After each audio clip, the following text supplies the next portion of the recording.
Hi, I'm Marty Wilson at Material Rewards in Dansville, New York, and we are here today to do a quick tutorial for you with the Ultimate Flying Geese Ruler by Creative Grids. This ruler, just to give you a quick overview of it, number one, if you have a smartphone, there's a little, oh, nice manicure. There's a little barcode here that you can take a picture of, and that will take you directly to the Creative Grids website, and they will have a video for you there also if you would like just another backup one. There's also this really nice chart right here. So this is giving you basic sizes of different flying geese. So basically, if you have a pattern, see what size, finished size, because you see right here it says finished size flying geese they are calling for, and then you can come and then this is the cutting using this technique, this ruler. So the one that I have prepped for us today is the size F, the 3x6, and as you can see we have a 7 3/4. We're cutting one square, and what that square is for the goose part of the flying geese, so the dark part that it's showing there on the diagram. And then you're also cutting 4 1/4 squares, which if you notice you're cutting 4 of those, and that will be the triangles on both sides.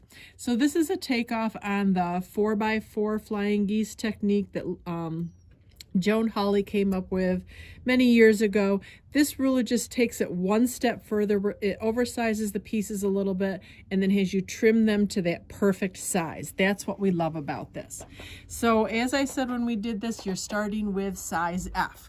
So we have the 7 3/4. So we're starting with a 7 3/4 square of fabric, and then we're doing 4 1/4 of the lights.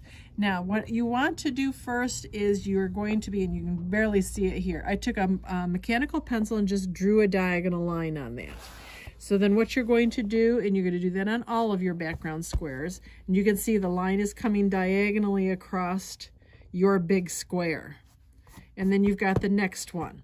So the one thing that I do like doing is if you're going to be stitching 1/4 inch on both sides of that diagonal line. When you get to this, there's a really good chance of rumpling that or pushing in. So I do like to have that square on top, and then it's a nice, very easy transition. Also make sure that that line that you've drawn diagonally on those light squares, the background squares, are connected so that you don't have one square and then it's doing a jig-jog type thing. And then that's what you're going to do. You're going to stitch 1/4 inch on both sides of that square. So you will have something that looks like this. I did it with very dark thread just so that you can see. And then the next thing you need to do is you're going to cut on the line that you drew. So you're basically just cutting point to point. You can either use your flying geese or you can just go back to a regular one. You just need a straight edge at this point.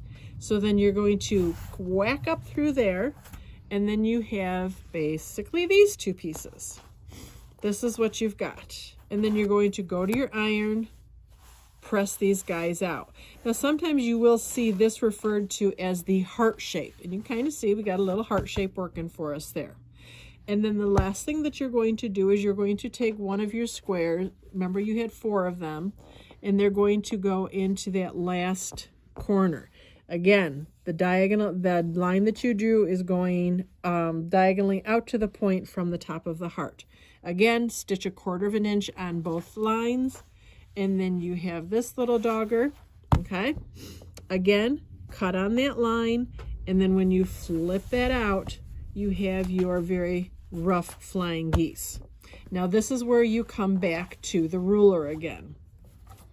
So remember when we started this, we were using size F. And if you notice along the top here, you've got A, B, C, D, E, F, G, H. Those are your different sizes. Trim 1, trim 2. Oh, and then there's a trim 1 and a trim 2. Obviously this is the first trim. We're going to start with trim number 1. So we did size F, and you can see that there are little peaks here. Actually, I'll turn this around so that it's going the way it should be now.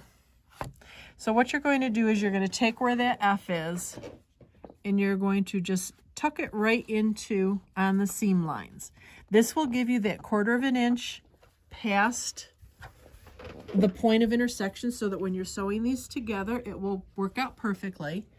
And then the other thing that you can kind of look to make sure that you're in the right spot, you should only be trimming off roughly 1/4 inch. Anything bigger, and then you haven't gotten the right spot on here. See, so if I went to an E, do you see there's a lot here that I would be trimming off. So that's kind of a clue that you're not in the right spot. And if I went to the next one, you have nothing to trim off. So it's really hard to not get the right spot on here, but really make sure that that point up there is where it needs to be. And then we're going to trim and trim. And if you notice, I didn't even worry about my feed or the dog ears on these because they will be trimmed off as we go. So that was trim 1. We're going to flip the ruler to trim 2, flip my piece around, and then again, you see we have rectangles that we're going to fit this into, and I just need to find my F rectangle, which happens to be the white line again. That was just so nice. So I'm going to fit it inside my rectangle, and again, there are diagonal lines also just for that double check. And then you're going to do the last 2 sides of your flying geese, flying goose, whatever you want to call it. So there you have a perfect, ready to sew in flying goose. Okay, you've got the 1/4 inch at the top. Your points on the outside are exactly where they need to be, and it's ready to go. Okay, so this just a quick little tutorial for you, and hope this makes it easier for you on all of your flying geese projects. Thanks, bye.